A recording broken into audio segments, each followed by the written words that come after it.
Blog Talk Radio. Hello, everybody. This is Nature of Reality Radio on Blog Talk Radio.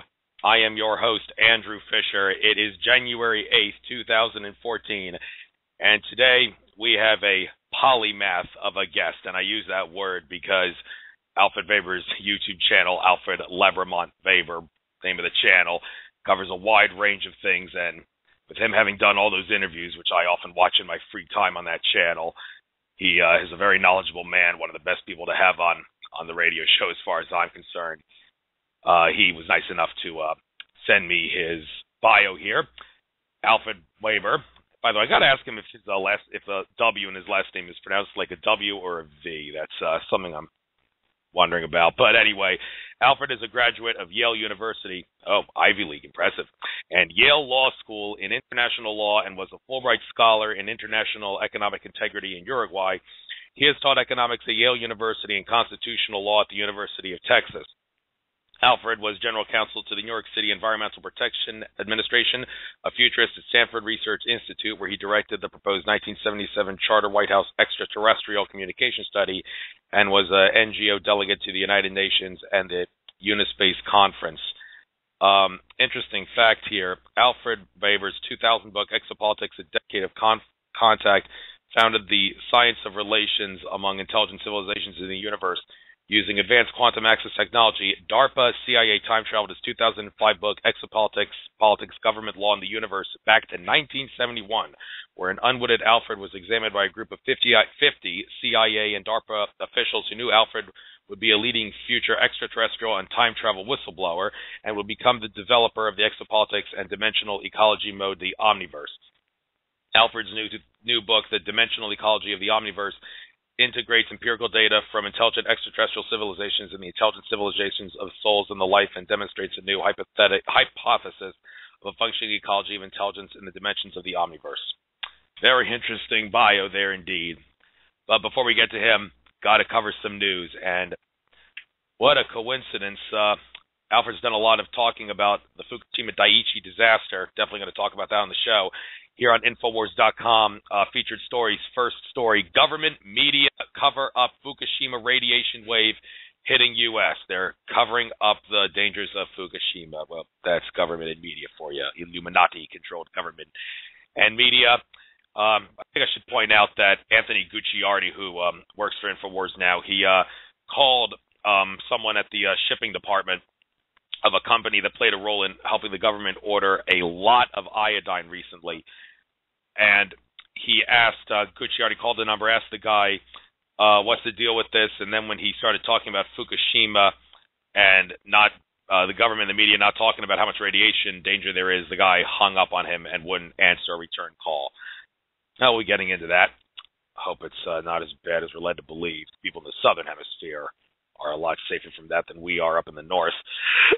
Excuse me. Next one, record high numbers believe no matter how bad things are, Congress will make things worse. Yes, Congress, at least one-third of Congress is controlled by the Illuminati. There is a something in the Constitution which talks about votes needed, and if one-third of Congress were to vote for something, then that would happen. I'm not sure off the top of my head what that is, but all the Illuminati needs to do is control one-third of Congress, and they can easily do that. And I'm sure they control a lot more than just one-third. And Congress had a record low approval rating. So approval rating is dropping and dropping and dropping. We're going to talk about Obama, too, because there's a fascinating video on Alfred's channel where he gets into great detail about Obama. And there's something I want to tell Alfred about Obama, see if maybe he agrees with. But what's next here? Saxo Bank CEO warns of collapse into totalitarian society. A bank CEO warning about collapse into totalitarian society. Well, that's pretty inauspicious because, I mean, it makes you wonder, is he trying to be a whistleblower, or is he putting this right in our face and saying, we want totalitarianism and we're telling you? I'm not really sure of the details or how much Saxo Bank is involved with the Illuminati, but make of that whatever you will. The banks want to rule the world. Obamacare designed to deny seniors health care. Designed to screw us all over. tax the hell out of us and shut down all the insurance companies that actually care about humanity. It may seem hard to believe that there are insurance companies that care about people, but there are a few ones, and Obamacare, among other things, will shut that down if it has its way. Moving on, another Fukushima story. 1,400%. I said 1,400% radiation hotspot found on San Francisco beach. Experts say no link to Fukushima, says the subheading. Oh, please. Well, of course, they would say no link to Fukushima. They think you're that stupid. And I'm going to be going to Los Angeles at the end of this month for the In 5D City of Angels Cosmic Awakening Conference with Greg Prescott and Helene Lipson end of this month. And definitely want to bring some iodine with me. The message on the Facebook page for that event saying, folks, bring your iodine. We're being lied to about how much Fukushima radiation is there. And what do we have here? Never before seen conjoined gray whale calves discovered off West Coast. Another Fukushima story. And what do we have here? Employment recovery. 1,600 workers apply for just 36 jobs at an ice cream plant in Maryland. Well, it's going to be really hard to get a job in anything. I mean, college degrees won't get you anything. It's all just a scam to get you dancing along with the tune. There's a great YouTube video I'd recommend everybody watch. I think it's called Music and Life or Dancing with Life. David Icke showed it in his Remember Who You Are talk. Showed how the whole system, education system, college, graduate school is all a scam, and you were dancing along to the tune. The way the Matrix is set up. Pretty sad to say the least. But that's all the news stories to cover. So Sean Cohen in the chat room is asking, hope I have a really good show with no technical issues. Yeah, I've had technical issues before. But I will now let Alfred on. I think this is him, area code 313. Actually, it would be Skype. But Alfred, you are on the air. Is that you? Alfred?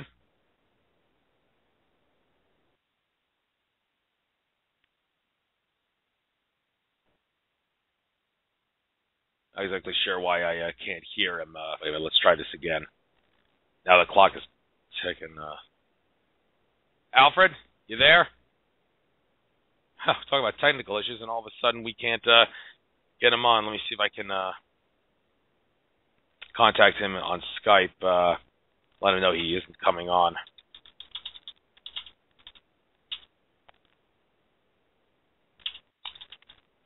Is everything okay? Hopefully Alfred can get his sound issues taken care of.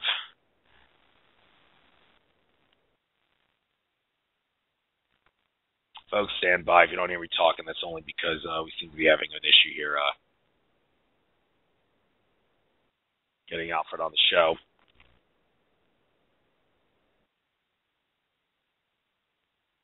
Hang on, folks. I'm going to... actually, he's typing something. Let's see what he has to say.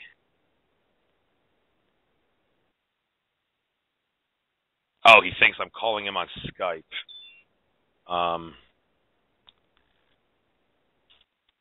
Let me just let him know what's going on here.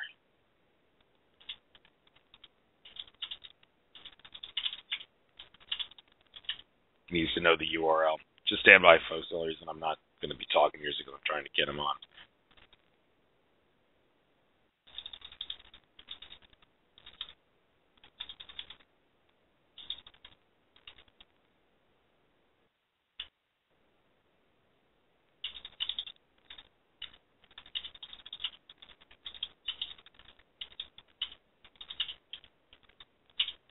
Maybe Alfred hasn't used Blog Talk Radio in a while.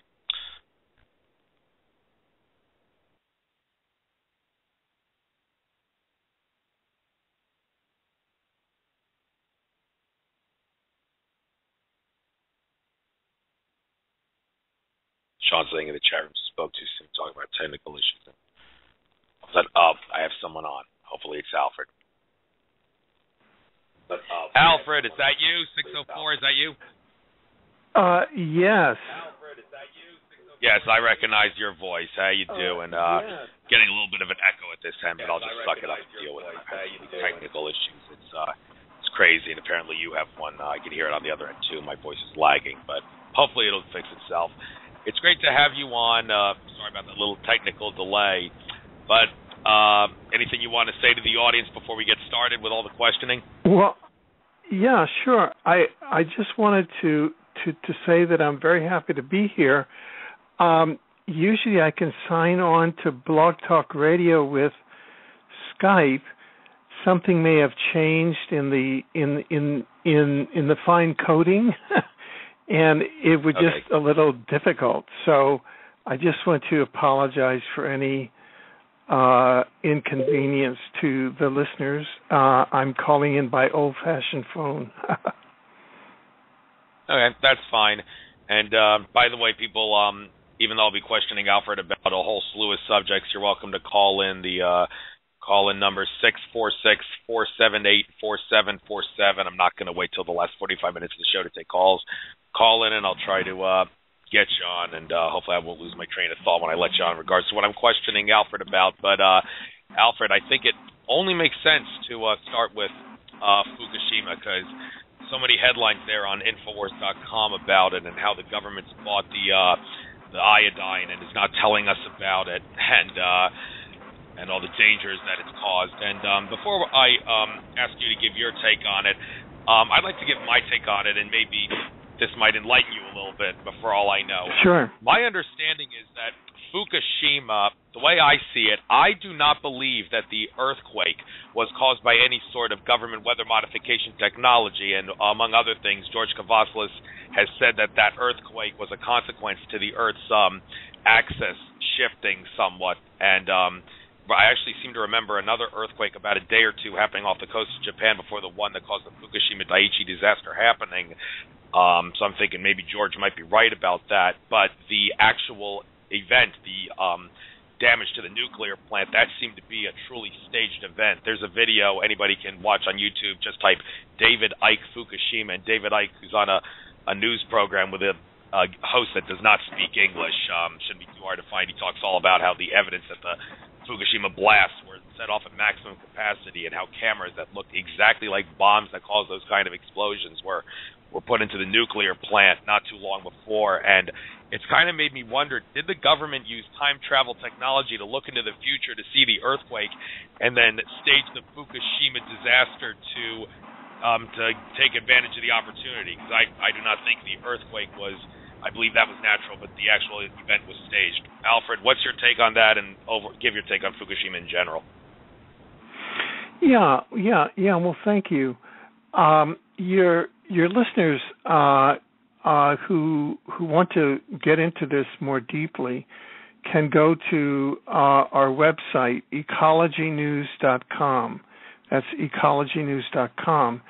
And we have been covering Fukushima there with a number of scientists and other researchers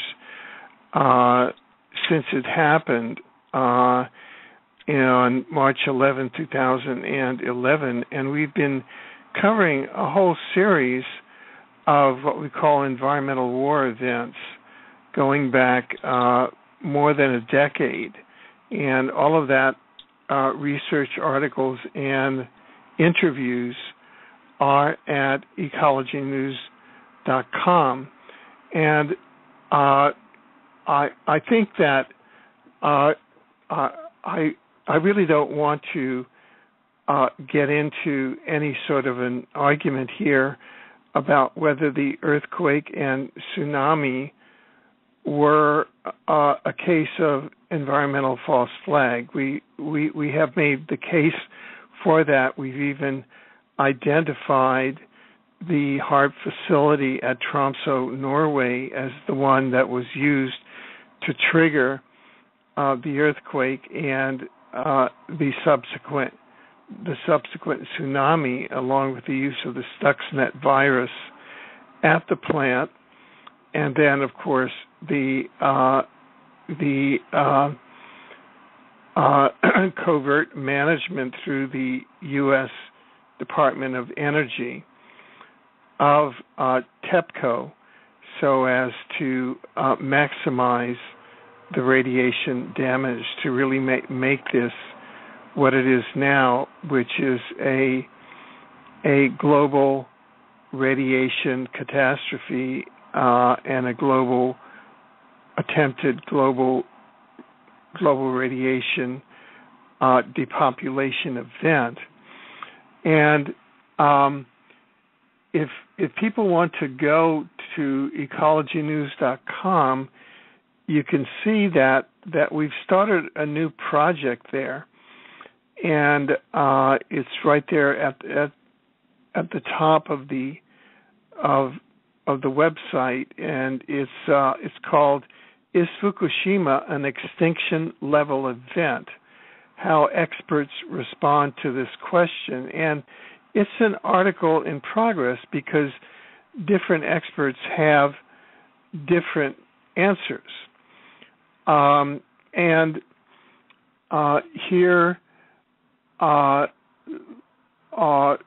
we can go, and what we did is we're approaching experts in fields as diverse as radiation and hermeneutics, which is the decoding of prophecy, and we're asking them to answer the question: Is Fukushima an extinction level event? And can you list the top 3 solutions to the Fukushima global radiation that you can find? People are asking for solutions. And just to give people a sample of what we're finding, let me just refer to a science-based expert. This is Bob Nichols, who's a writer with the newspaper Veterans Today. One of his articles on Veterans Today is "Fukushima equals 6,000 Hiroshima bombs today, more tomorrow." Bob Nichols writes, quote, "First thing, grasp the difficult concept that this is an extinction level event. There is no escaping our fate. There are no solutions. We can extend our lives somewhat, though. These steps are personal. People can do them or not. You will die quicker or later, your choice." And then he gives some steps. Number 1, take off your shoes and outerwear coats when you enter your place. Number 2, stay under a protective roof as much as possible. 3, filter your water. And then he has some thoughts about food, staying away from radioactive foods. Some of these are things like the Pacific Ocean sea life, which we'll get into later. Another person that we interviewed was independent scientist Lorraine Murray. She's a radiation expert, and she provided a grim update saying that when combined with the radiation effects of depleted uranium weapons and nuclear weapon testing and use, the outcome of Fukushima could be an extermination of humanity and the biosphere as we know it. So these are fairly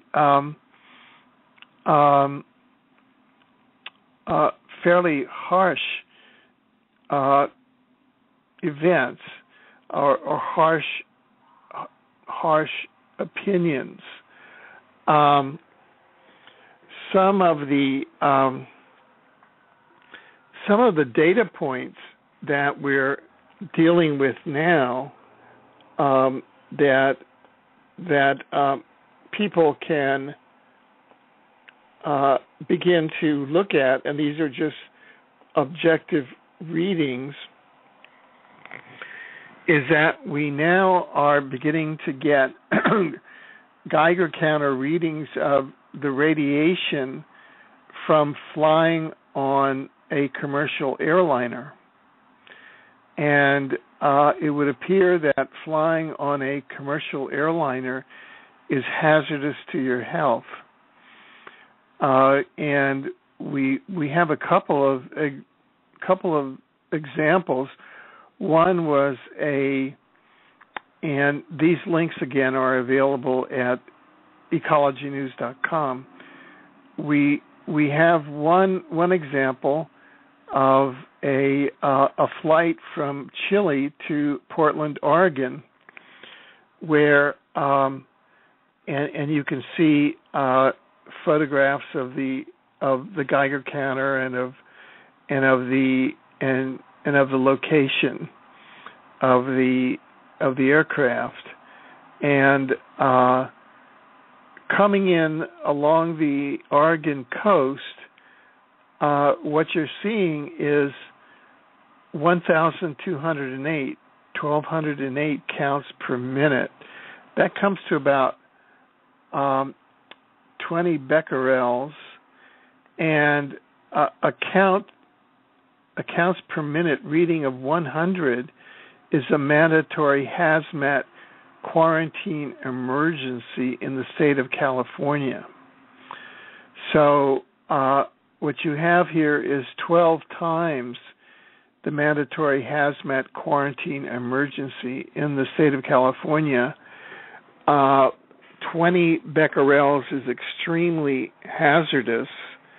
I was speaking to a stewardess on an airliner on an airline yesterday, and she was saying that the unions are really blocking this information, and she has to develop it among the crew. We have an incidence of 25 pilots from Air Alaska who have called in sick because they do not want to be exposed to Fukushima radiation at the level of 20 becquerels. It is quite plausible that passengers and certainly crew and pilots would develop low-level radiation illness quite soon. And we're going to be doing a program on Exopolitics TV shortly with a number of experts on the area of is flying safe? In other words, flying may no longer be safe because of Fukushima radiation, because the air column extending all the way up to the ionosphere, which is the closest to outer space, the closest layer of the upper atmosphere to outer space, may be irradiated in lethal doses, i.e., we've converted this into a planet which is no longer hospitable to human life. And that's rather a shocking conclusion, but the FAA certainly is covering this up, so it maintains to the citizenry to bring this out. I personally have a certificate from the Harvard School of Public Health, and I'm a former administrator at a federally qualified community health center overseeing 25 physicians, 120 nurses, and 90,000 patient encounters a year. So I'm familiar with the basics of public health, and I'm duly alarmed.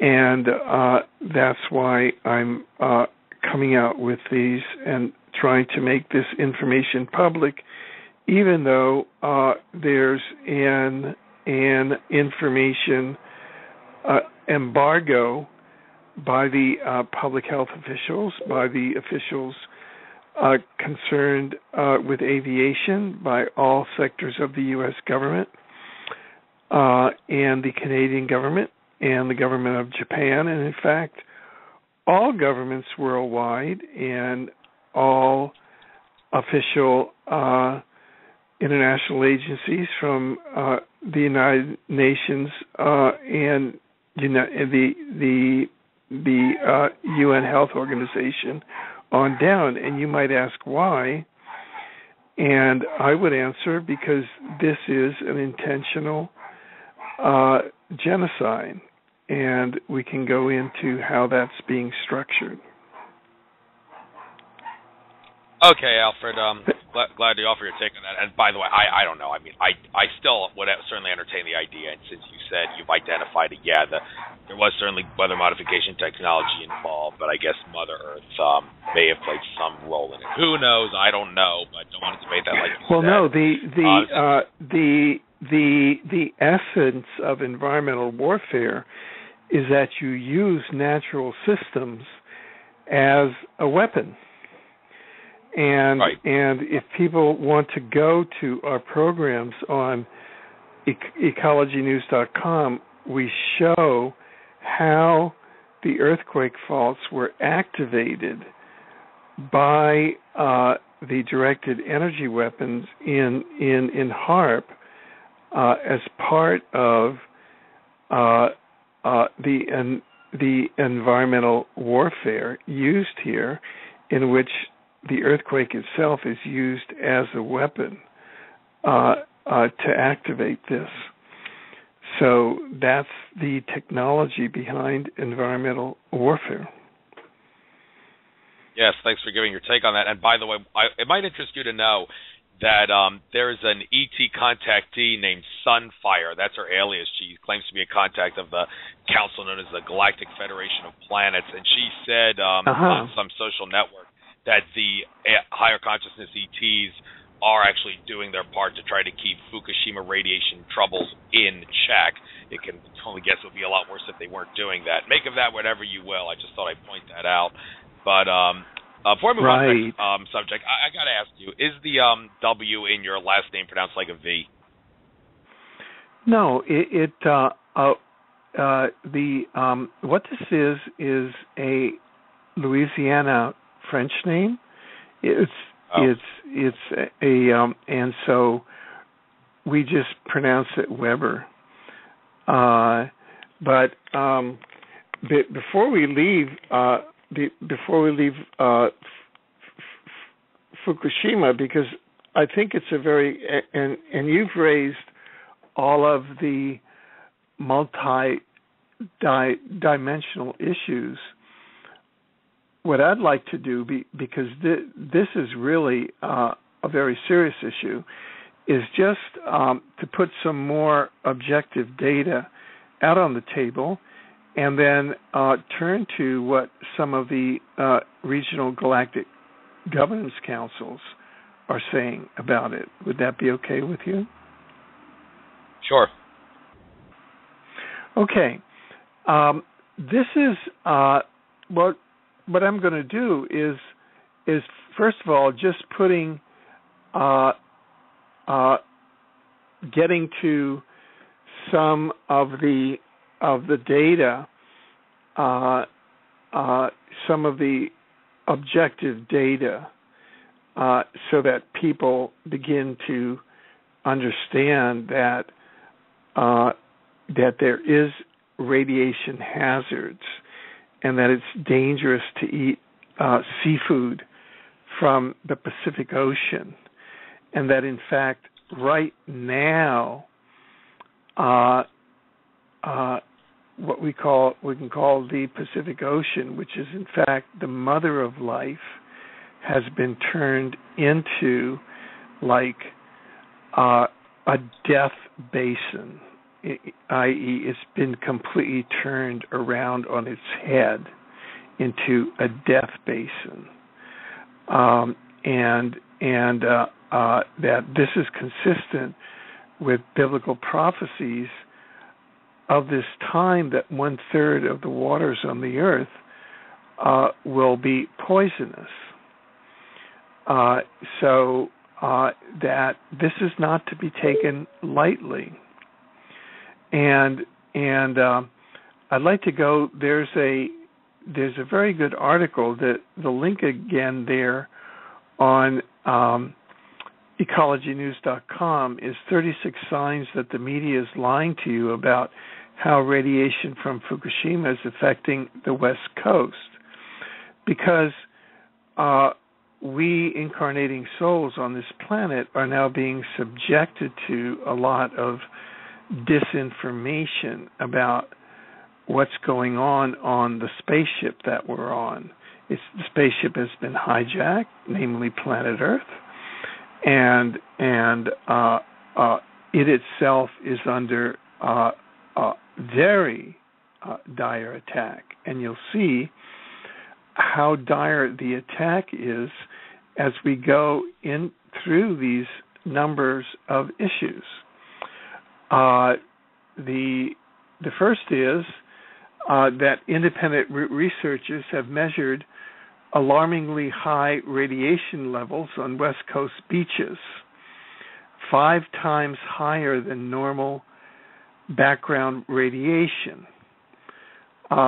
Secondly, the amount of cesium-137, and that's the radiation that stops your heart functioning, stops your organs functioning, is 10,000 to 100,000 times greater than Chernobyl or all of the atmospheric nuclear weapons tests released.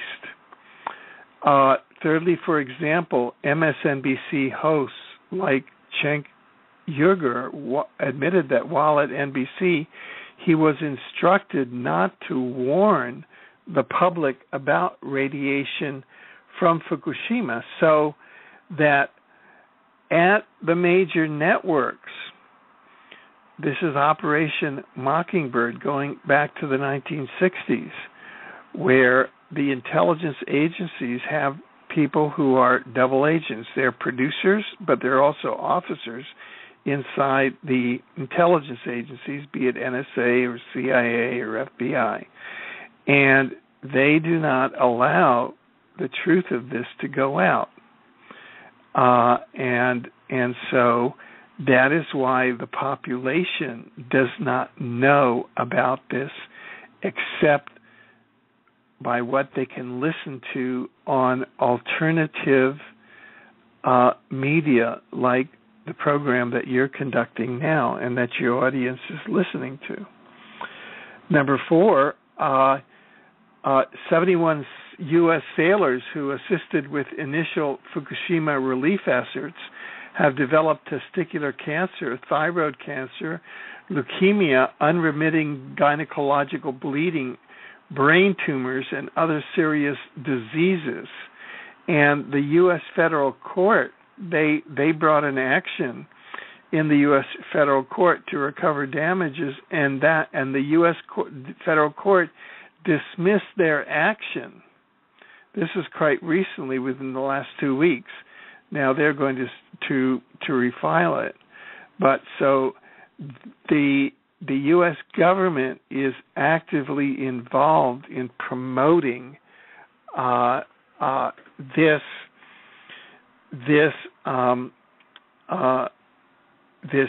genocide, and you can go to experts like Dr. Bill Deagle, who's now publicly stated that he believes that the botched Obamacare rollout and the very structure of Obamacare is so structured as to deny U.S.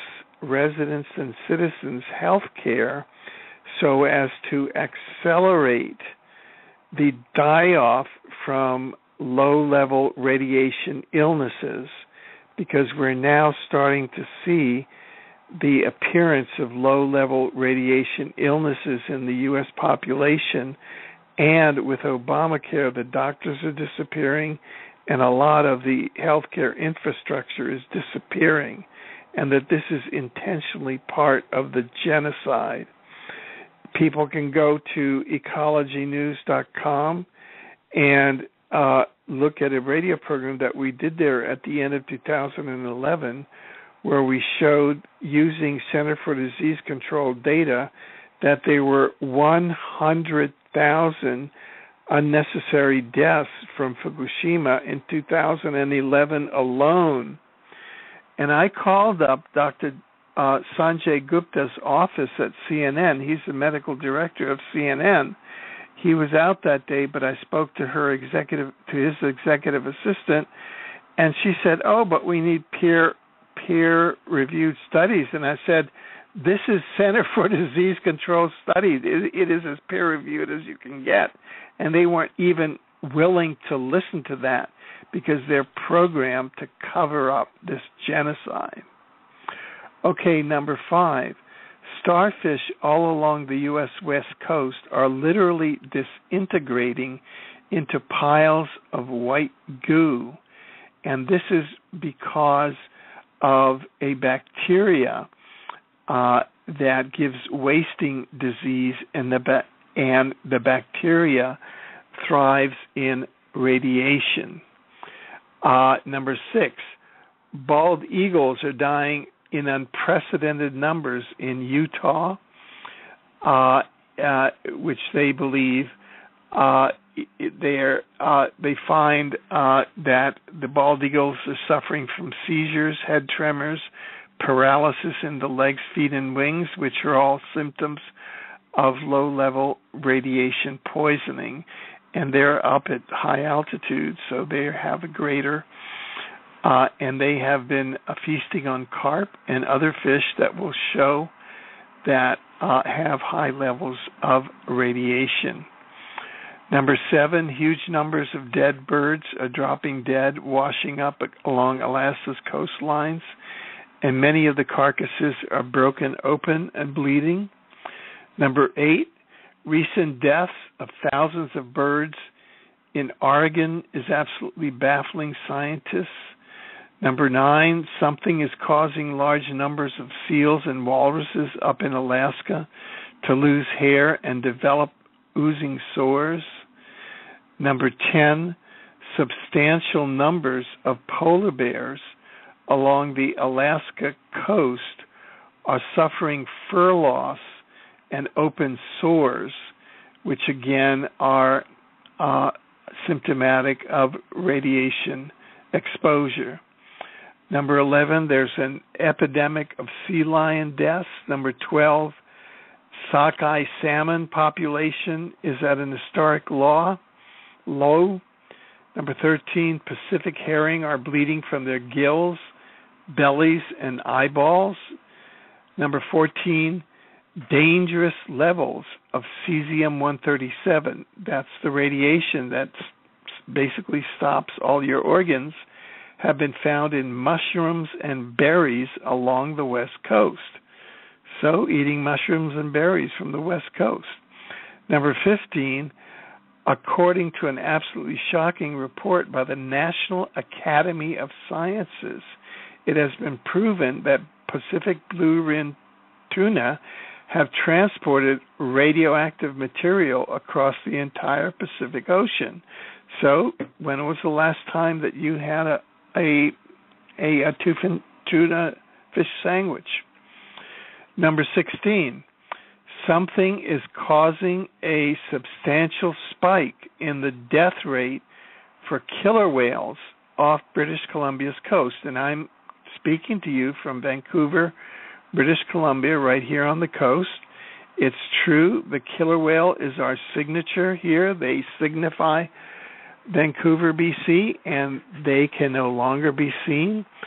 We had an incident quite recently where the ferry from Vancouver Island to Vancouver, a superpod of dolphins, over 1,000 dolphins, like swarmed the ferry. And my theory is that the dolphins are, and the whales as cetaceans, are as intelligent, if not more intelligent than humans.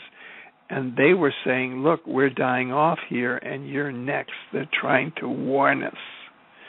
Number 17, experts have found very high levels of cesium-137 in plankton in the Pacific Ocean between Hawaii and the West Coast.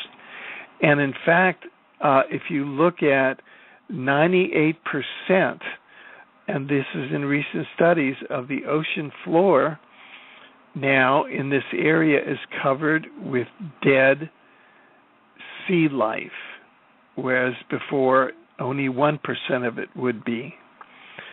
Number 18, a California test found that 15 out of 15 bluefish tuna were contaminated with Fukushima radiation.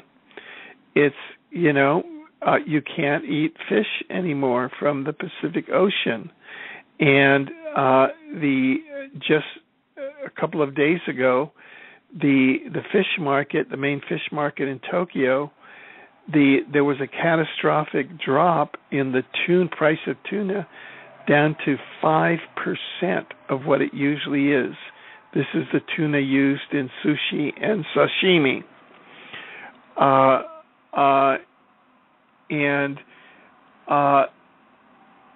Cesium-137 has been found in a very high percentage of the fish Japan sells to Canada, in 73% of the mackerels, 91% of the halibut, 92% of the sardines, 93% of the tuna and eel, 94% of the cod and anchovies, 100% of the carp, seaweed, shark, and monkfish.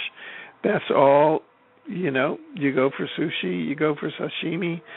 These will be in your tuna cans, in your sardine cans, in your fish markets.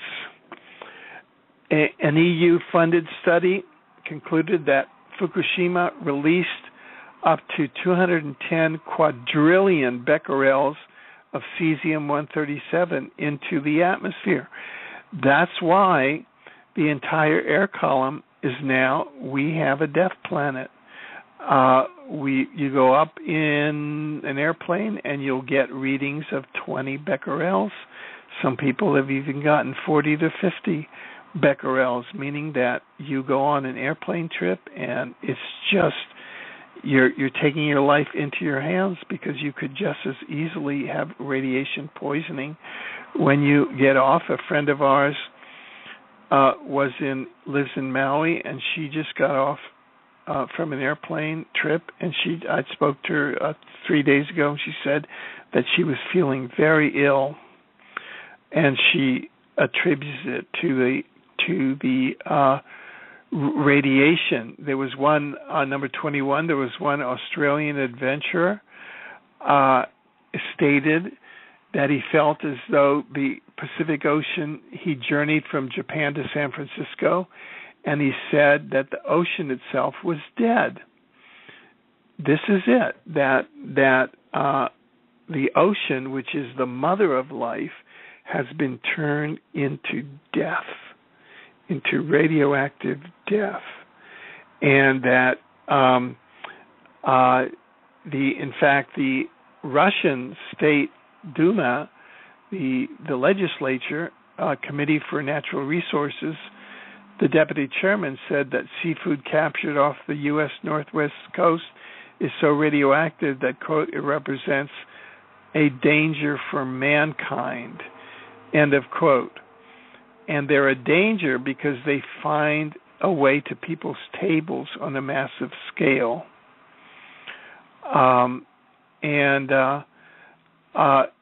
Number 25, Japan's government estimates that 300 tons of highly radioactive water pours into the Pacific Ocean from Fukushima every day. The Japan Meteorological Agency says 30 billion becquerels of radioactive cesium and 30 billion becquerels of radioactive strontium are released into the Pacific Ocean from Fukushima every single day. This is like turning the planet into a concentration camp gas chamber, an execution chamber. TEPCO says that a total of some 20 trillion and 40 trillion becquerels of radioactive tritium have gotten into the Pacific Ocean since the beginning. According to a professor at Tokyo University, 3 gigabecquerels of cesium-137 are flowing into the port at Fukushima Daiichi every single day. And the projections are that they will reach every corner of the Pacific Ocean by the year 2020. One environmentalist Joe Martino has said your days of eating Pacific Ocean fish are over. So that's the bad news. And that's science. That's, that isn't interdimensional communications, which are very difficult to verify here in 3D. So we went to a hermeneutics expert, author Peter Kling. He's known as the Albert Einstein of biblical prophecy. And we asked him, is Fukushima an extinction level event? And this is what he answered. And this kind of opens up the conversation to how do we exit from this? What is the positive? So what he said was this: Alfred, Fukushima is an extinction level event. As we know, it happened on an alignment with Comet Elenin and is most likely a man-made event using HAARP and tsunami bombs. The results officially now fit with the prophecy at Revelation chapter 8, verses 10 to 11. 1/3 of the Earth's drinking water is now contaminated with Fukushima radiation, as per a report I read about 2 to 3 weeks ago. The bad news is that a lot of people are going to die due to the radiation. The good news is that for the most part, the radiation will have very little short-term effect and will take years to become deadly, and would be even more deadly for the next generation to come. Every nuclear reactor is a potential Fukushima event, and if we get a Nibiru or Planet X event, every one of them is going to go off. Without outside help, we are pretty much screwed. I think it was fairly direct there. However, the Nibiru event is the last and final sign before the return of the King of Kings. I think he's referring to a messianic event. And the armies of the multiverse. And they have the technology to fix the issue. Remember, everything works on vibration at the subatomic level. Change the vibration and you change the properties of the atom. Hence, all radiation can be rendered inert in an instant. The only thing I would be concerned about now is the fallout and radioactive hotspots. Now, that's pretty much the answer as to the radiation fix that you would get to people who are familiar with the black budget technologies that the military intelligence agencies have to fix the radiation, because it all works on Tesla technology. And in essence, they can neutralize radiation very quickly using Tesla technology. But the same parties that created Fukushima as an extinction level event, the Illuminati, the New World Order, are sitting on those. So we've started conversing with people who are in the public, people like Iranian nuclear scientist Mehran Keshi, who has Tesla-type technology, who states that he has access to, and there are technologies that can reverse this. However, we individual citizens don't have the infrastructure with which to deploy this. And although a person like Keshi is approaching TEPCO and approaching the government of Japan, they are taking all steps to turn away all assistance, including the Russian assistance, after their, all the expertise that they developed at Chernobyl. and they are turning away any alternatives like Miran Keshi. So therefore, it looks like we're in a we're kind of at a standstill at the human 3D level, which is what the false flag operators want.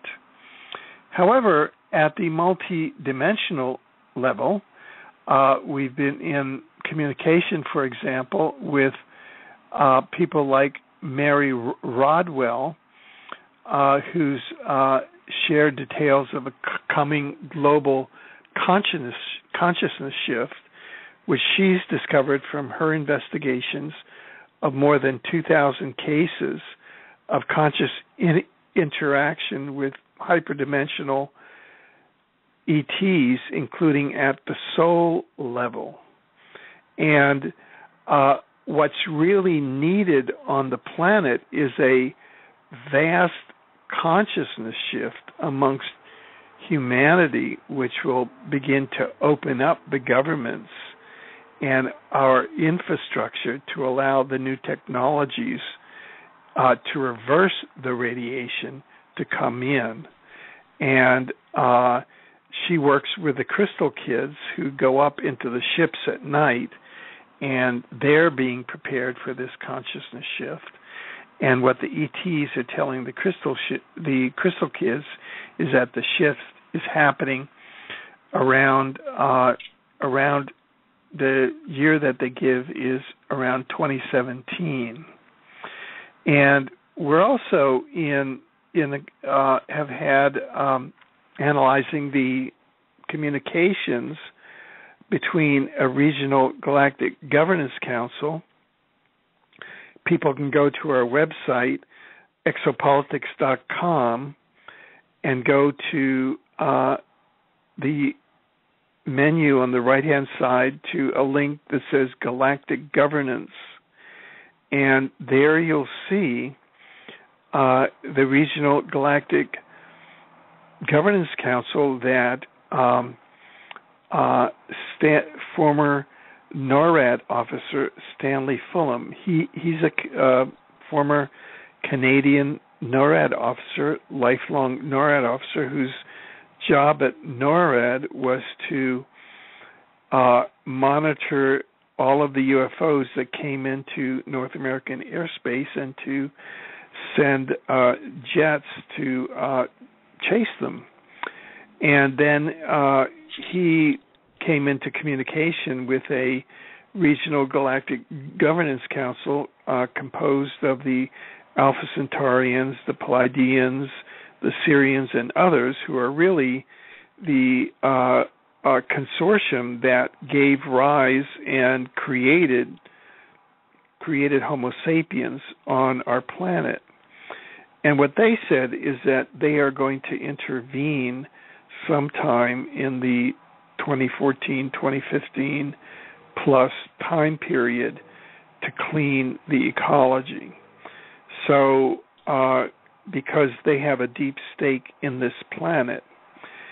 So, and what others have said, for example, the Andromeda Council, is that as of January 1st, 2014, we're now transiting into the fourth density. And so those of us humans that are more open to that are actually, because each density is a spectrum, you have lower third, middle third, upper third, and lower fourth, are actually moving into higher and higher densities. As of the 1st of January, we've moved into the fourth density, and it may be that there's a separation of densities and a separation into multiple realities where those humans that are really committed to ecocide and to killing off their planet and being in war, which is a certain percentage of the human race, including the controllers and the kind of the New World Order people that go with them, and souls that incarnated for that purpose may go off to some other reality. All of this is hypothetical. We'll have to see how the next few years play out. But the reason why we focus so much on Fukushima is that seems to be the cutting edge of the knife. That's like the knife that is coming in from an evolutionary perspective, along with the ascension up into the higher densities, because in the more refined frequencies, the effect of radiation may be less. So that's just to give a kind of a broader perspective to your listeners. I'd be glad to take any questions or anything on that. There isn't anybody in the call-in list right now. Okay. By the way, I've only got an hour left. I don't mean to rush you, but I do have a list of things. So as much as I value the information to get out, that was a little too much information on Fukushima alone. Good. I just really wanted to get kind of that mega picture out. Okay. Okay. Good. It's interesting you mentioned the Andromeda Council, because I really wanted to get into this. First of all, I need to get into a little backstory about Comet Ison, and maybe this will come up in conversation, but people cannot seem to figure out what Comet Ison is. It ain't no stinking comet. It's an extraterrestrial spaceship, but there's a little bit of a problem here. Tolek, the contactee for the Andromeda Council, I listened to all those interviews you did with him on the YouTube channel. It was a fascinating series, and he did say that we'll ascend into 4D Earth in January 2014. And problem, though, is that he did a video on his YouTube channel saying Comet Ison is a group of extraterrestrials, benevolent ones on the Council and the Galactic Federation, the subgroup of the Andromeda Council, sort of. They are coming to Earth as part of the transition. And the problem is with that is that Sunfire, that Galactic Federation of Planets contactee who I mentioned earlier, and also Tanaf, who's the contactee for a group of light workers and light warriors called the Silver Legion. They insist that Comet Ison was actually reptilian, a malevolent reptilian spaceship. And not only that, Tanaf said that Tolek, he was not the same he used to be. His voice has changed. His tone of voice has changed. The way he answers questions has changed, and they feared maybe he was captured by malevolent entities. Tolek insists he's okay, but the fact that they can't agree on whether Ison belonged to malevolent or benevolent extraterrestrials makes you want to scratch your head. So can you offer a take on that whole thing? I've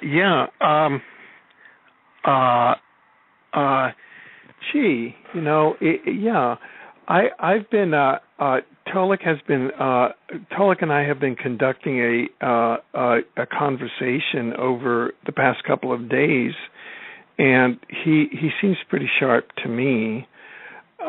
He has been commenting, pretty aware about all the disinformation around the supposed crop circle in California, where now that they're saying that it was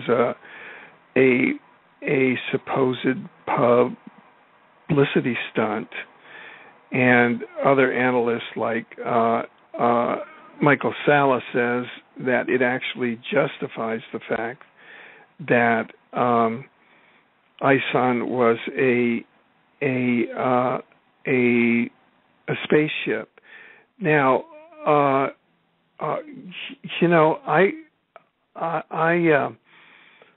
mean, there's a lot of projection out there where people are projecting various things onto other people, and I haven't seen the exact circumstances in which I don't know these other parties, and so I really can't comment on that. But I know that I mean, it just doesn't. I just have to find out more about that in terms of the interdimensional identity of the ships. What has seemed to me personally is that all of the shifts that I have felt including the recent energetic shifts, have felt positive to me, and a lot of the revelations that are happening, feel fairly positive. I mean, this is where the dark force is kind of trying to go into and endgame, but we're managing to blow their cover at every turn. So, I don't have much to say about projections like that. The indications that I have with Tolek and the communications that I've received from him recently seem to be very grounded and very specific and very solid values. That's good to know. That's all I maybe can say. It's enough in somewhere. Maybe they're worrying about nothing. But moving on, there's a couple of subjects I want to talk about with you. By the way, I didn't actually tell you this. You did meet me before at the Philadelphia conference in April, the Free Your Mind conference. I asked you a couple questions about a couple of things, and maybe you'll remember who I am when I tell you these questions.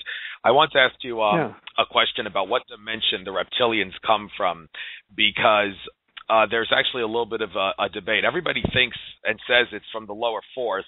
The problem, actually, they say it's from the third and the fourth because they need an energy source, and there's no energy in the area between the third and the fourth, so they need to travel into this area, into this dimension, and they use the human body as conduits, among other things. However, the problem is George Kavasilis said that the reptilians actually come from and also the malevolent greys, not the benevolent greys and reptilians, the malevolent ones. They come from the second dimension of consciousness, he says, and he said entities from dimensions higher than us would not be as malevolent as the reptilians and greys are. I got a chance to ask George Kavasilis about this when I called into one of his radio shows, and I asked him, why is it that you're the only person that says the reptilians do not come from the lower fourth? And his answer was, the malevolent greys and the malevolent reptilians, they do come from the second dimension, but they impose their will under the guise of lower fourth dimensional entities. By the way, we have a caller here. I'll get him on as soon as you answer this question. But sure. What's your take on Kavasilis' statement that they actually come from the second dimension, but they impose their will under the guise? I mean, I have interviewed George, and I'm familiar with him. And my new book, The Dimensional Ecology of the Omniverse, which deals with a lot of the questions that you're raising, will be coming out shortly in the near future in this year, in the kind of the March-April 2014 time frame. More than a density question, I think that the crucial thing is service to self versus service to others. And as I understand it, the crucial barrier in being able to move out of the fourth density into the fifth density is whether you're service to self or service to others.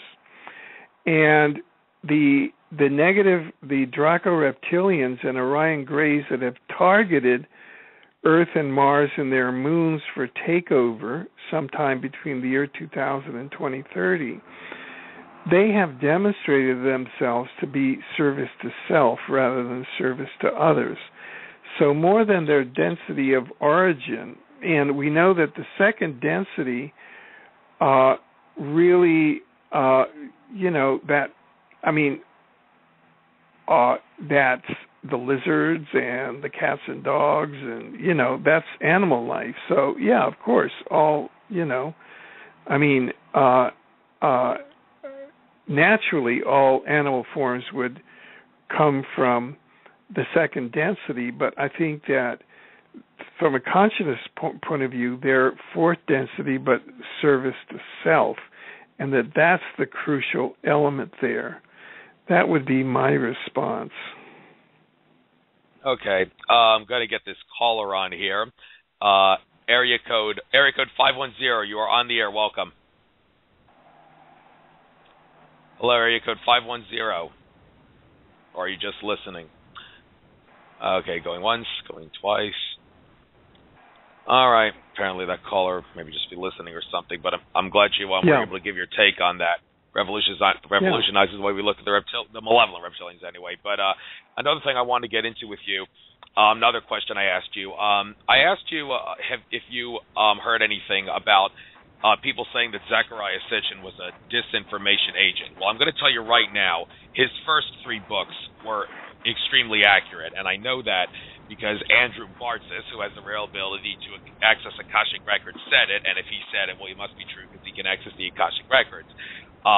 But the problem is many people would not believe that because, former 33rd degree Freemason Leo Zagami said that Sitchin was an Illuminati disinfo agent and the Vatican helped him, and Arizona Wilder, a mind-control slave of the Illuminati, said that Sitchin was a shape-shifting reptilian who had the job of disinforming humanity about the reptilians and the Anunnaki, and David Icke said, well, maybe that would explain why Sitchin warned me not to say anything about the reptilians in my work, and I asked Andrew Bartzis this question when I met him in Florida.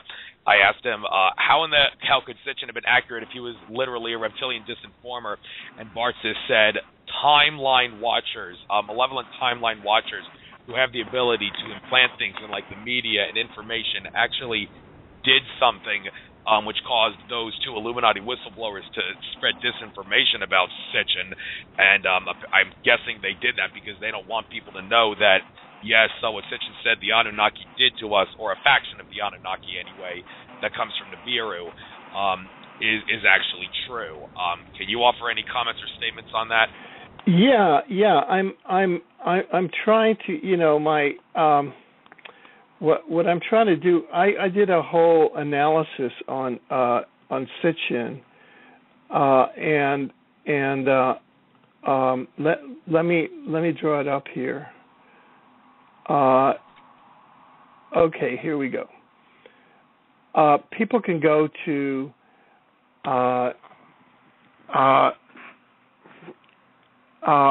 exopolitics.com and read my article, The 2013 Nibiru Flyby Meme Hoax. Did Zecharia Sitchin cooperate with U.S. intelligence in setting up the 2003 invasion of Iraq and the 2012 to 13 Nibiru Flyby Meme? And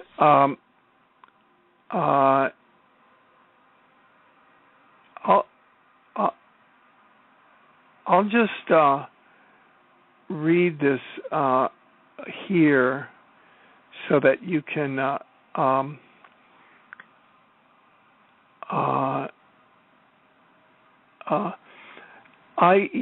I was approached by an individual who was Sitchin's longtime publisher. And that person had intimate business dealings with Zecharia Sitchin over the course of many years. And of course, Zecharia Sitchin was from Russia. He was a Russian Jew who went to Israel and then came to the United States. He had no formal education and suddenly was a full-blown expert in these areas.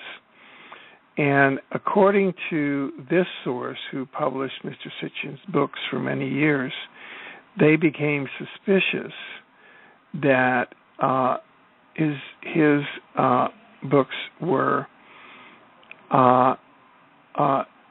based on fraudulent documents.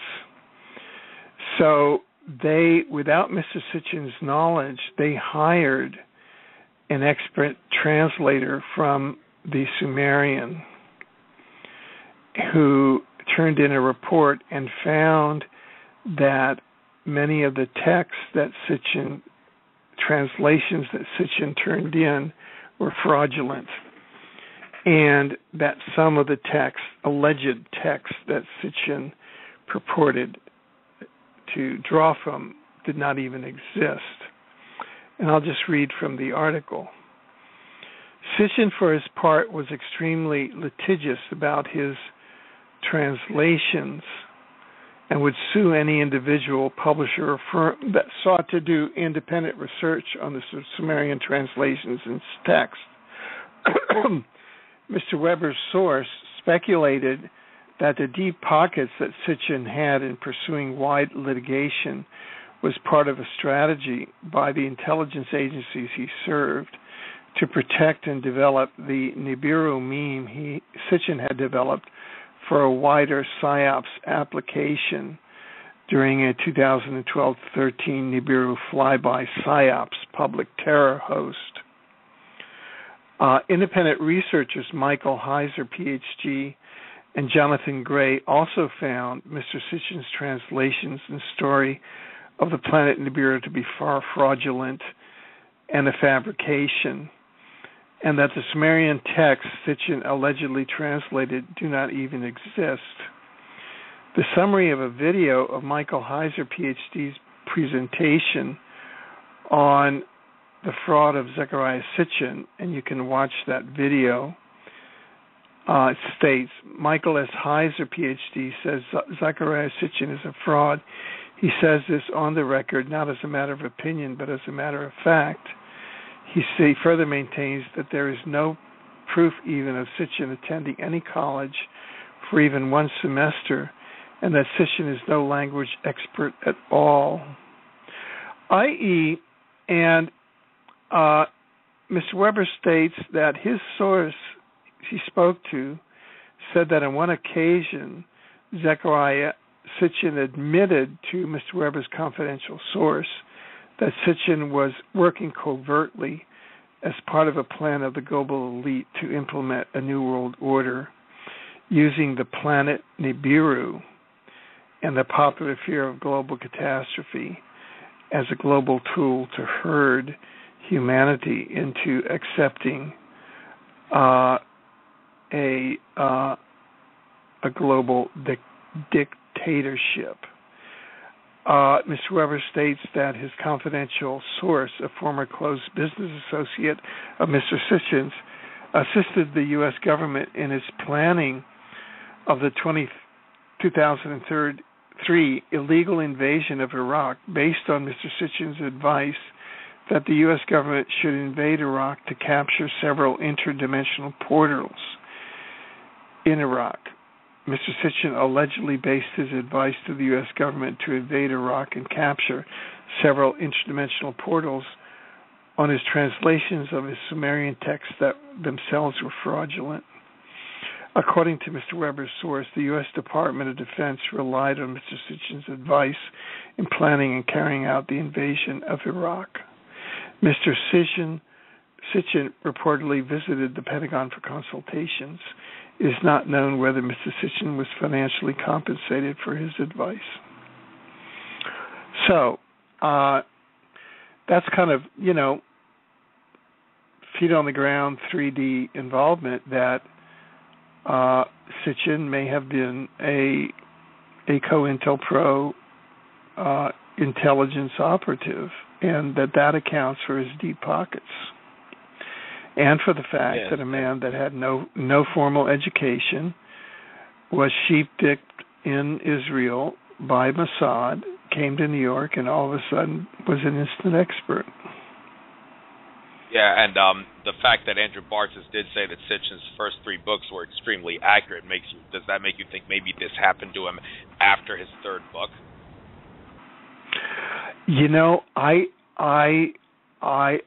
I just don't know about interdimensional information. I have listened to Andrew Bartzis interviews. I have purchased the transcripts of all of the interviews. As an exopolitician, interdimensional information is one of the 15 or 16 sources of information that are part of exopolitics. However, according to the science of exopolitics, it always has to be verified. And so I'm providing 3D verification here by a source that was involved with Mr. Sitchin for many years at the intimate business level. Okay, it's interesting you mentioned business level because Jordan Maxwell was also in business with Zecharia Sitchin, and I actually asked Jordan Maxwell about this stuff, about Sitchin being a disinfo agent, and he said, hey, I take people at face value. Sitchin was very kind to me and everybody else I know, and there was nothing that I saw personally that would probably lead me to believe that that is true, but then he said maybe there is some truth to what those two Illuminati whistleblowers were saying, so I mean, you could make of that whatever you will, but yeah, I mean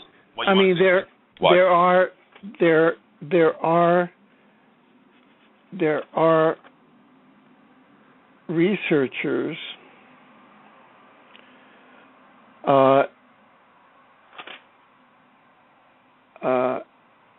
well, you know, I'm just trying to find it here, but I can't find it in my notes.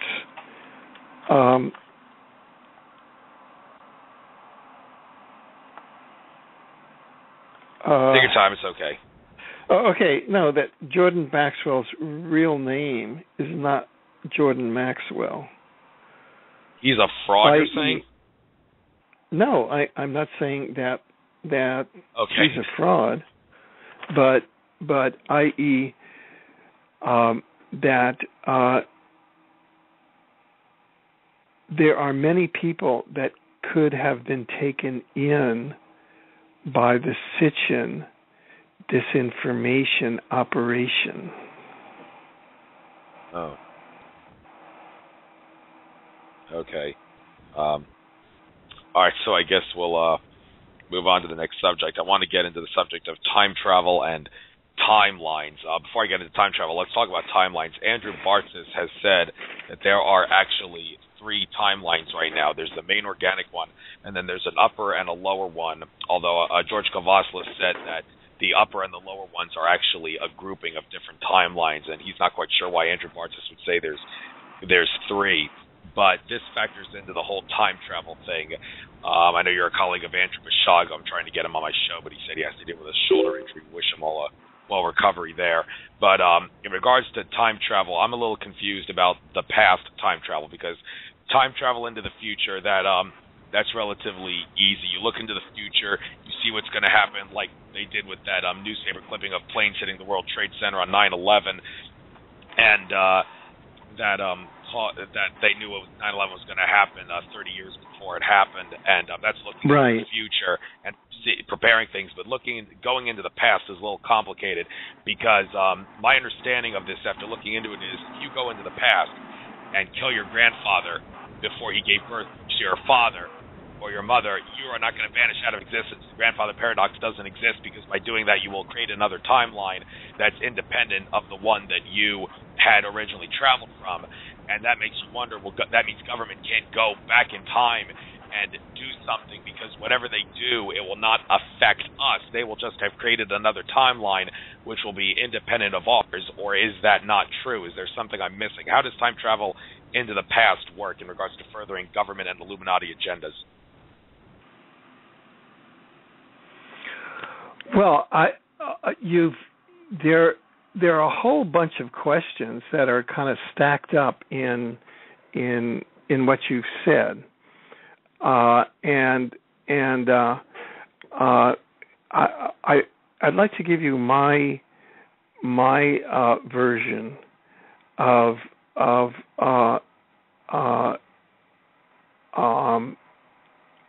what time travel is. And that is technological time travel, and how time figures into our universe of time, space, energy, and matter. Ours is one of multiple universes in the multiverse, which is composed of universes of time, energy, space, and matter. And but there is the multiverse is one of the components of the omniverse, and in addition to the multiverse, there is the spiritual dimensions, which includes the afterlives, where the intelligent civilization of souls and spiritual beings are, and where source is, and so it's a much larger thing than the physical universes, which contain time-space holograms.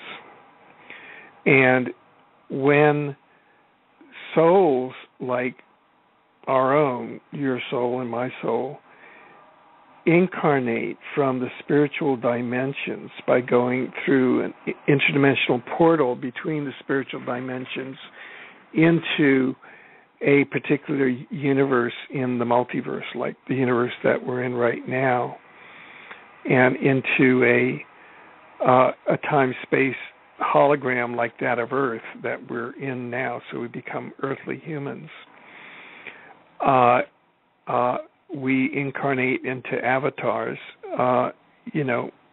We choose to be on this planet Homo sapiens, or human beings, and you take on the avatar of Andrew, and I take on the avatar of Alfred.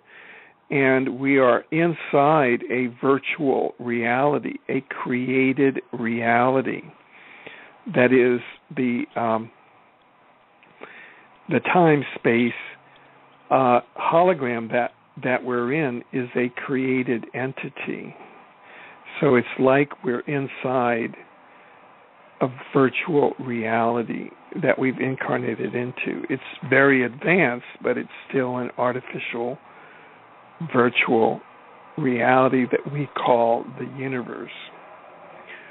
And that is composed of multiple timelines that converge and diverge according to the laws of time and time science, at which we're just at the infancy in our human science, beginning to understand time. And just as a metaphor, you can think of timelines as lanes, parallel lanes on a multi-lane highway, and such that you can shift from one lane in the highway to a different one, and say if you put your hand out in front of you, say if you're shifting toward lanes toward the right, toward your small finger, that could be a shift toward where timelines are more positive, and then if you start shifting toward timelines toward the left, toward your thumb, those are more negative or catastrophic timelines, and time is a fundamental design dimension or design criterion of the reality of the time-space hologram that we're in, and it's certainly there, and so there are approximately 8 different types of technologies that have been developed for time travel, and they range from the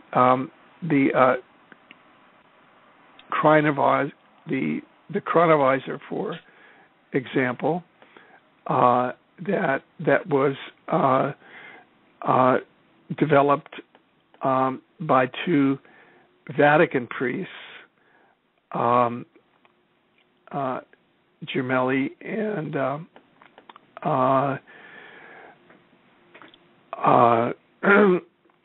others, for the Vatican. and there are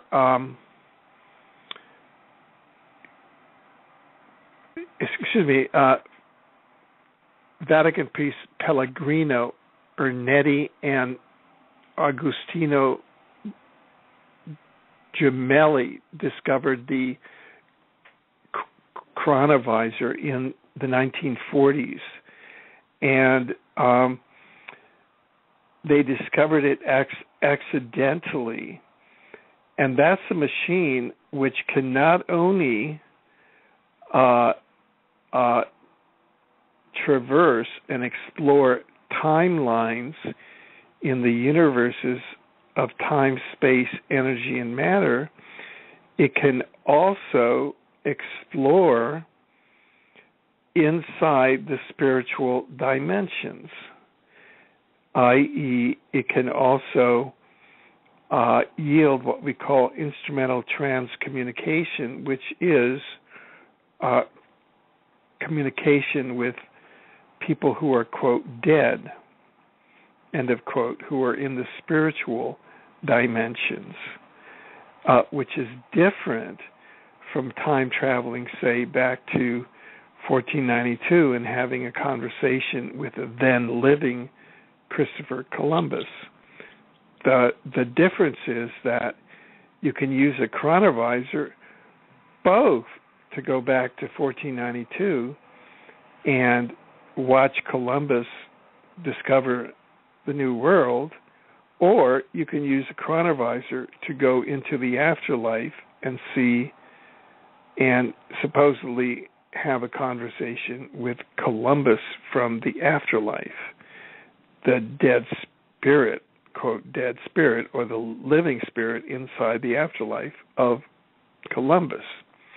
But there are other time travel technologies that allow one to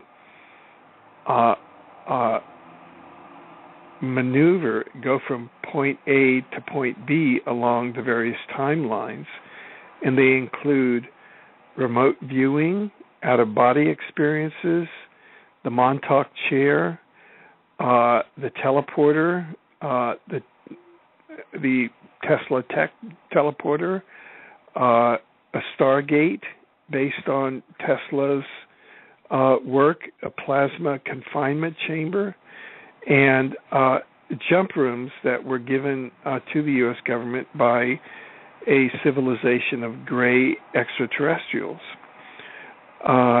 So those are the technological. Now, we know that, for example, contemporary Buddhist monks have the capacity, after extreme meditation, to be able to acquire the status of teleporting. And we know that, in fact, I have a colleague who's photographed them, that the Mayans, the ancient Mayans, were capable of time travel through their consciousness. That's why their skulls were apparently bound so that they would have a certain skull structure around their third eye, which they used for time travel. And Will Allen, a colleague of mine, head of UFO DC, has actually photographed in the reflector pool in front of the U.S. Capitol a gray ET swimming in the reflector pool, and behind them a group of ancient Mayans in full uniform, in their full regalia, standing there at the edge of the pool. And there were two theories by which they got there. One is that the Greys had brought them via time travel in their ships. The other one, which was as plausible, is that the Mayans had time traveled there themselves because they knew how to navigate the dimensional ecology without technology, but rather through consciousness technology, without overt technology like a time travel machine. And that, in fact, that's why the Mayan civilization disappeared suddenly, is because they migrated to another dimension or another point in the time-space hologram suddenly. I think that the situation with regard to time and space in the universe is the time, space, energy, and matter is more complex than the interdimensional communications of these gentlemen might imply. That's why I prefer the science of exopolitics, which informs itself through all of the above, that is, both through the scientific method, and then it takes all of this channeled information and adds it in, but it always seeks to have some sort of verification from channeled information. I can understand that.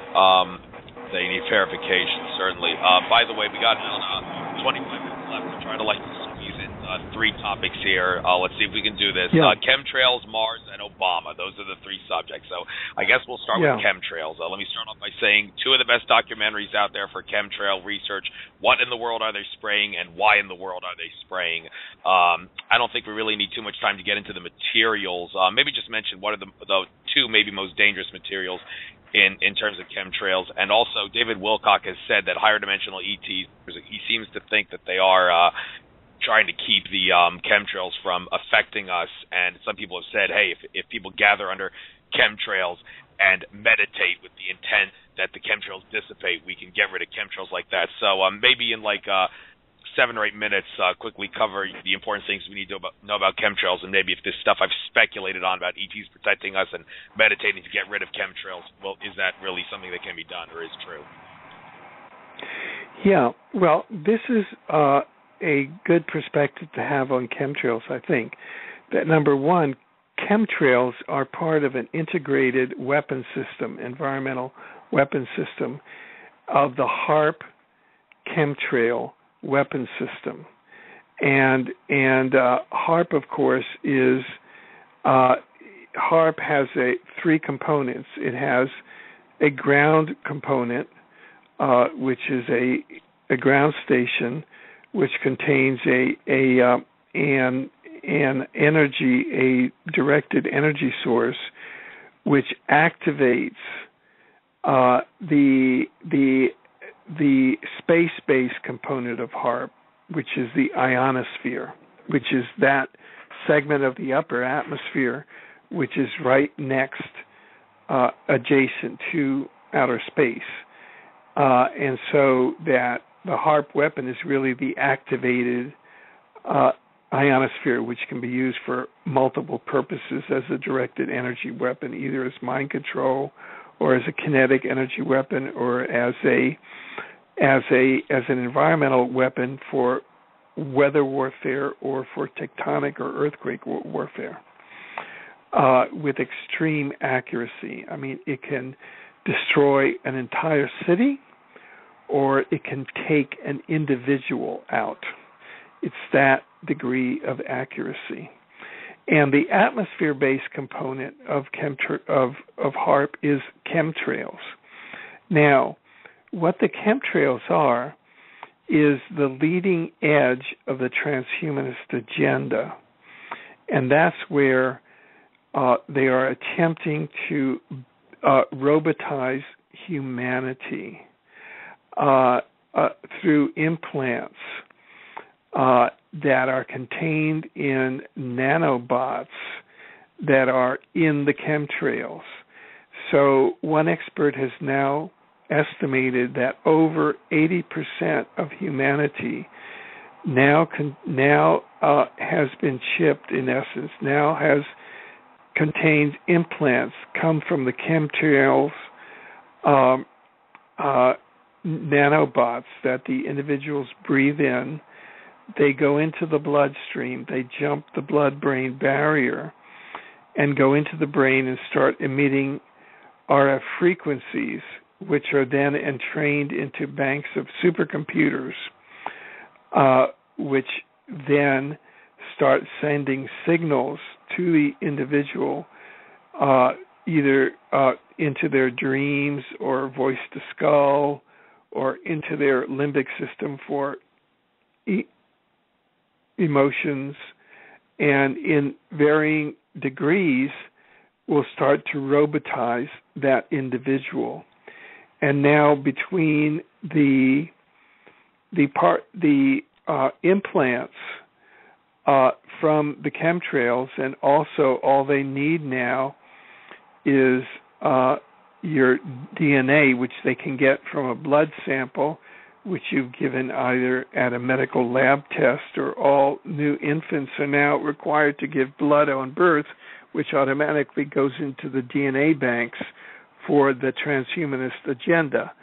So that then all their goal is to turn all humans into robots that are under the control of the controllers, which could be an artificial intelligence, which could be managed both by Illuminati elite and negative ETs.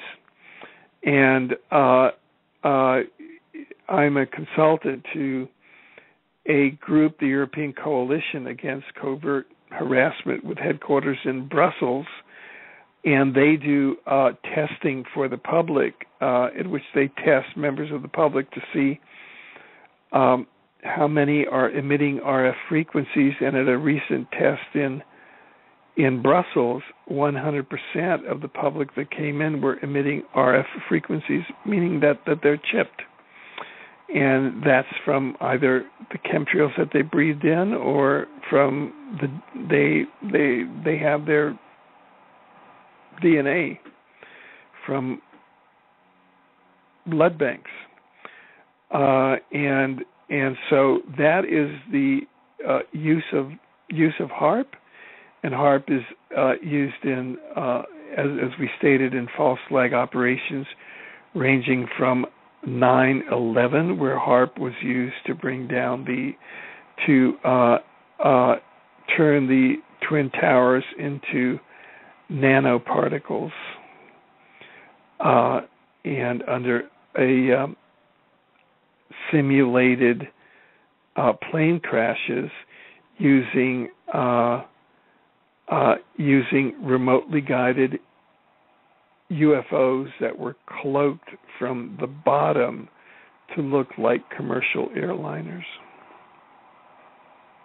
Okay. By the way, maybe since we have a little bit of time, maybe we can briefly touch on 9/11 for a moment. We got about 20 minutes. The thing about 9/11 is, it might interest you to know, Andrew Bartz has said that at its most complex level, 9/11 was a massive timeline incursion, as many good and bad timelines were coming together in a war. The bad timelines were trying to make 9/11 happen. The good timelines were trying to stop it. That caused 9/11 to be so obviously staged. He said that in this timeline, the planes were holograms, like you said, but in some of the alternative ones, they were actual real planes. And another thing about 9/11 that I'm a little confused about, the nanothermite. People say that, some people say it's nanothermite, but others say nanothermite obviously couldn't have done what it did. Well, some say nanothermite just severed the building columns. The buildings were destroyed by a direct energy weapon, like you said with HAARP, but some say it was nuclear bombs. Others say it was a death ray on a space-based platform in Earth's orbit. And now there's the explanation you just gave. I mean, how do you know that the explanation you gave for how the Twin Towers were pulverized is true? And is there anything to the nanothermite theory? And maybe quickly give your take on the timeline incursion thing. Yeah, those are all very reasonable. Very reasonable questions. And we have a number of websites.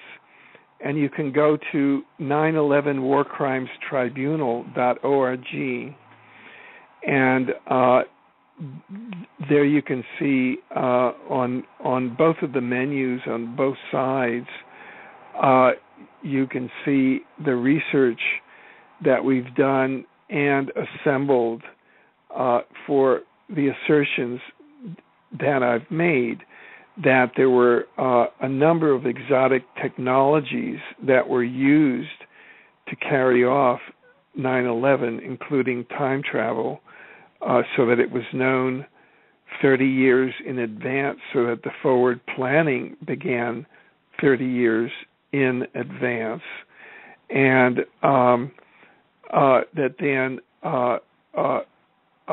fourth generation mini nukes were used. Remote control UFOs were also used, and HARP directed energy was also used, and that these were 4 advanced technologies that were used in organizing the false flag operation. Yes, there was a lot of things happening. And from Occam's razor point of view, if you can prove how this can be carried off in 3D using all of these technologies that would account for all of the effects and showing how it was carried off, then you've more probably than not proved your case. Now, we know that we live in a dimensional ecology such that the effects of negative and positive intelligent civilizations that are involved were also part of it. And there's some discussion of that on our websites also. Okay, glad you got into that. We got about 15 minutes left, so I want to try to get these 2 subjects in. Obama. There was a theory that Obama is actually a benevolent soul that's been put in this malevolent environment, and he's meant to suffer on behalf of humanity. I heard you talk about that theory, but Andrew Bartz has said that Obama's soul was actually harvested from Saturn, which is actually used as a soul incubating and harvesting device by the Illuminati, among other things.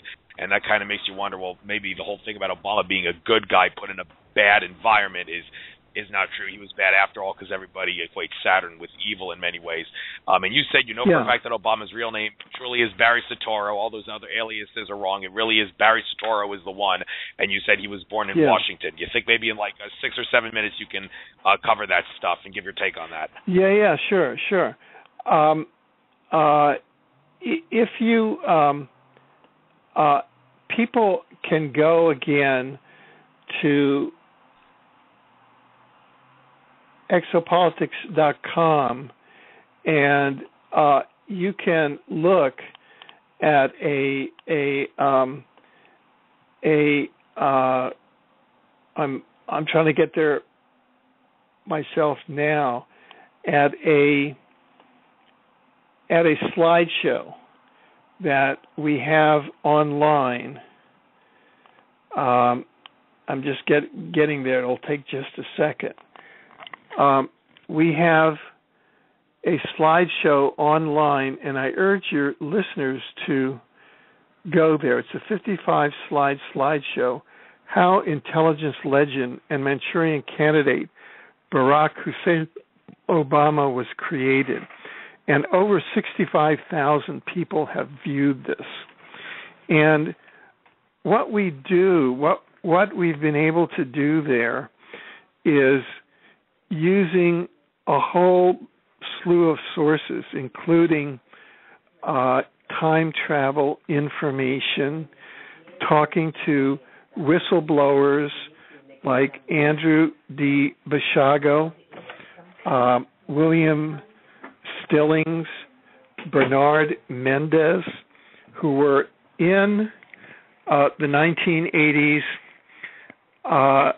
College of the Siskiyous Mars training class with Barry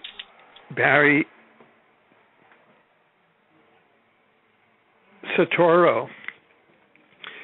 We were able to construct the scenario going back to crucial dates like 1971, when there was a CIA DARPA probe, time travel probe, which pre-identified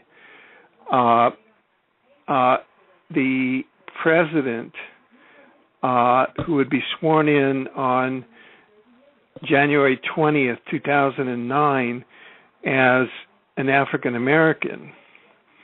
And that man was traced back to the son of, this was in 1971, the son of a CIA operative living in Jakarta under cover of CIA.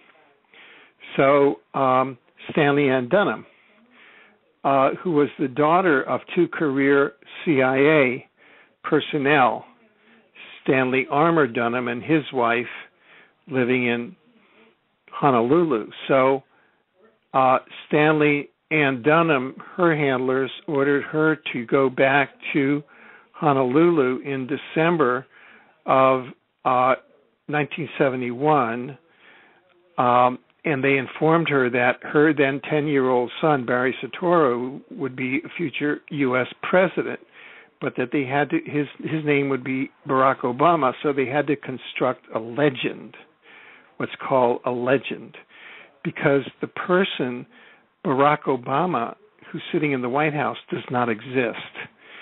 He's just an intelligence legend. He does not exist.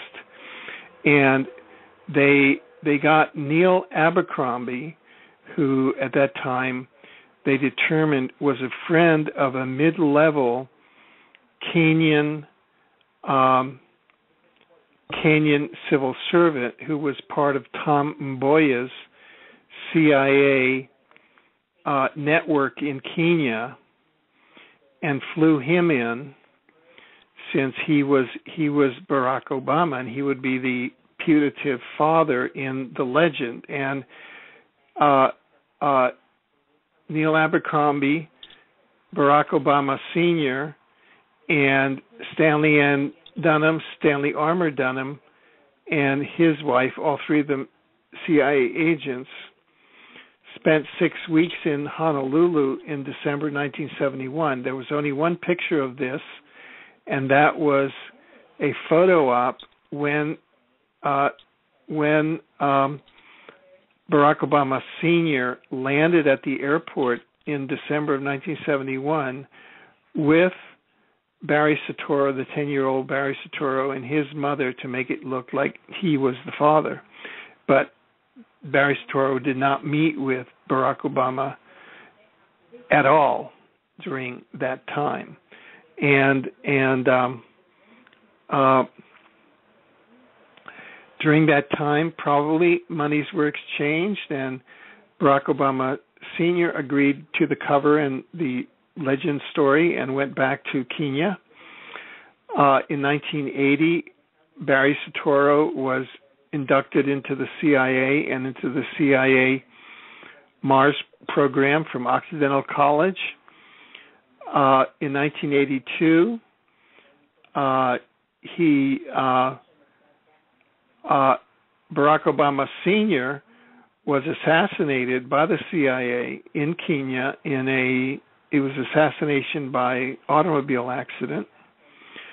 And at that time then, in the same year, immediately after the assassination, Barry Soetoro, in a British Columbia court here in BC, went and petitioned a British Columbia court to change his legal name from Barack Munid Ubaid to Barack Obama, i.e., he used one of his phony names that he was using as a CIA operative as a bagman in Pakistan to change his name to Barack Obama, because they had offed Barack Obama Sr., because dead men tell no tales, and then he assumed the persona of Barack Obama Sr. Now, we have those court documents in raised seal documents. These are authentic documents.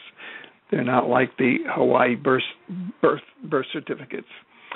And they're all available in this slideshow. And that so that from 1982 forward, Barry Soetoro then has lived as the intelligence legend Barack Obama, and then has been groomed by a worldwide New World Order network to become what I call the Obama.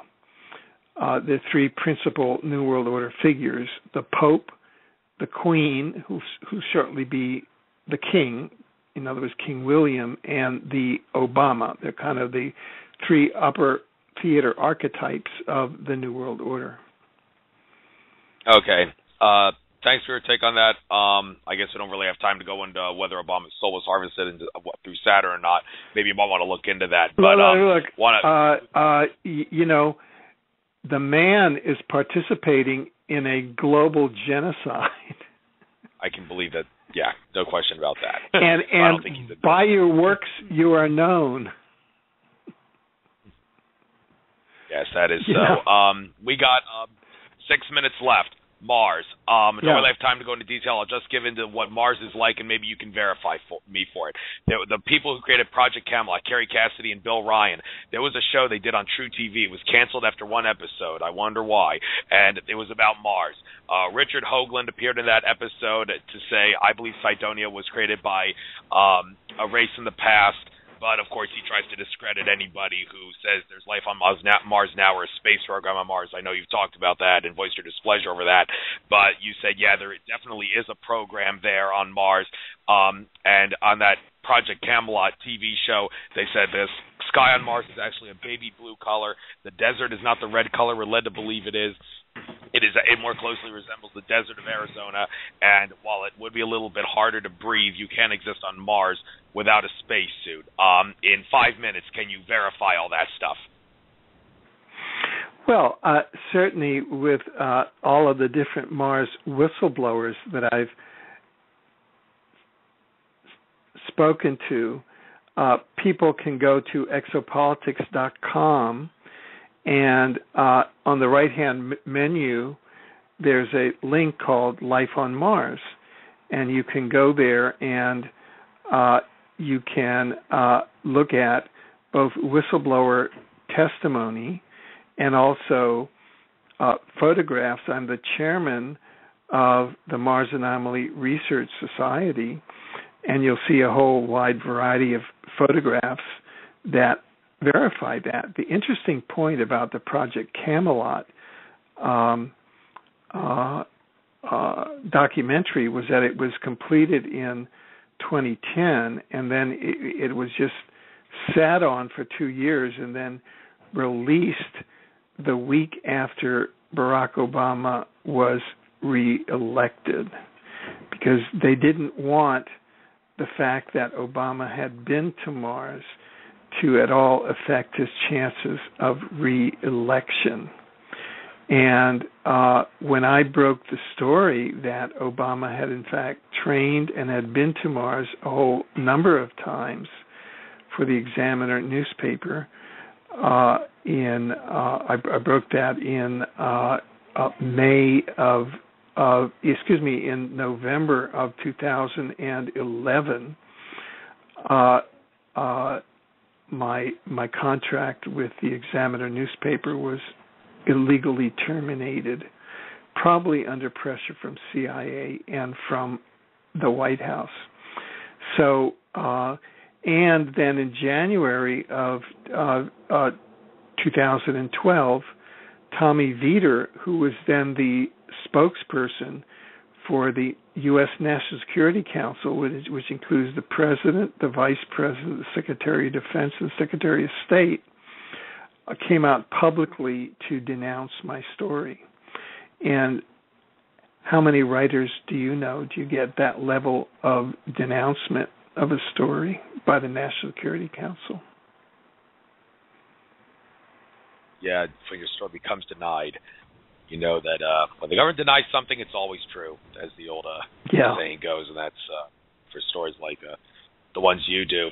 Well, Alfred, I loved having you on. There's a whole slew of other topics we can talk about, like galactic history and all. But unfortunately, I have a philosophy on this radio show, and that is let as many different people on as possible before I start giving any one guest double dips, because I think that's the fairest way to go about it. So, yeah, you can expect me to call you, but it will not be in the near future, because there's many other fascinating individuals on planet Earth that need some glory on my show.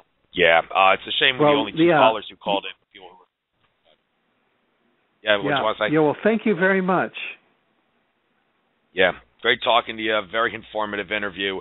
And I hope maybe I'll see you at some other conference or something before I appear on your show. Perfect. We can talk about important issues. All right, Alfred, pleasure having you on. Good enough. Thanks then. a lot. Later. Okay, take care then. Bye-bye.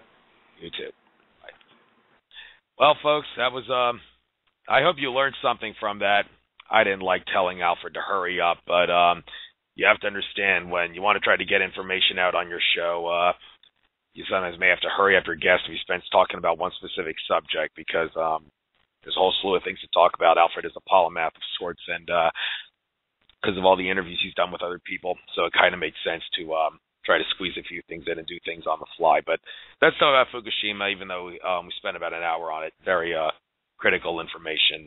Get your iodine and all the other material that you will need to take care of yourself. And I'm a guest in the chat room here saying very happy that Alfred was on. They thought he was a great guest. And wonder why people aren't calling in. Is it because, well, maybe people want to call in, but then they realize all the information won't get out? I don't know. Do my part to advertise this show. Planet Infowars, David Icke's website forum. I can't really use Facebook because I've been banned off of Facebook because I use Facebook for whistleblowing purposes, spreading the word about videos and all. And Facebook doesn't seem to take kindly to that, so makes advertising an issue in there. But hopefully, won't be too much of a problem getting advertising out. I'll try to do more of it. And by the way, don't have time to get into this now, but there's a website I made, AndrewFisher2014.com. I'm going to try to do something really revolutionary. It probably won't happen. It'll take a miracle, but something political. Sean Cohen in the chat room knows. But maybe you guys want to visit that site. I'll talk about that on my next show. And got a minute left. I'll say next show I'll have Joseph Mera on. He's a Reiki healer, intuitive healer, hypnotherapist. We'll discuss alternative medicine and alternative healing methods and meditation and archangels too, because he uses archangels in his work. Alfred Webre actually did some interviews with Joe Mera and some healings, as a matter of fact, on Alfred's YouTube channel. You can find the stuff that he did with Joe Mera, the healings, and also some information that Joe gave out. We'll be talking about that next week. But if you want to see those videos, use them for a healing session. They really do feel good. I've done them myself. Very refreshing. Hope you'll get something out of that if you try it. It's not meditation, it's healing, but it feels like meditation still. Well, that's the end of my show. Namaste, everyone. See you next Wednesday with Joe Mera. Spread the word about my show. I need more of an audience because I like to get information out, but I can use callers too. Namaste, everyone.